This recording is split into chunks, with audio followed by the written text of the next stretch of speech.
Bullet पॉईंटवरचा तिसरा point पाहिलात वरून, तर कदाचित आपण ही वेब सिरीज पाहिली असेल, गेम ऑफ थ्रोन्स, आणि त्याचा आता 8वा सीझन प्रकाशित झाला.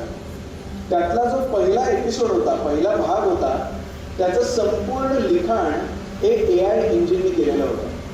आणि नंतर दर्शकांना विचारण्यात आलं की तुम्हाला काही फरक जाणवला का? तर दर्शकांनी सांगितलं आम्हाला काहीही फरक जाणवला नाही. आणि त्यांना हे ऐकून आश्चर्याचा धक्का बसला की संपूर्ण भाग हा एका मशीनने लिहिलेला आहे. म्हणजे मशीन्स आता इमोशनल पॅटर्न सुद्धा लागलेले. आणि दर्शकांनी सांगितलं की भरपूर मेलोड्रामा, म्हणजे अगदी मेलो म्हणेपर्यंत ड्रामा होता.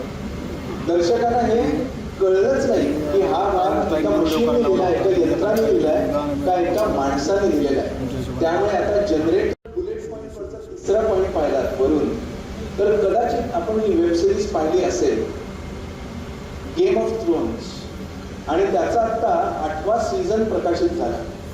त्यातला जो पहिला एपिसोड होता, पहिला भाग होता, त्याचं संपूर्ण लिखाण हे AI इंजिनने केलेलं होतं. आणि नंतर दर्शकांना विचारण्यात आलं की तुम्हाला काही फरक जाणवला का?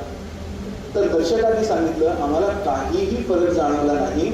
आणि त्यांना हे ऐकून आश्चर्याचा धक्का बसला की संपूर्ण भाग हा एका मशीनने लिहिलेला आहे. म्हणजे मशीन्स आता इमोशनल पॅटर्न सुद्धा लागलेले. आणि दर्शकांनी सांगितलं की भरपूर मेलोड्रामा, म्हणजे अगदी मेलो म्हणेपर्यंत ड्रामा होता.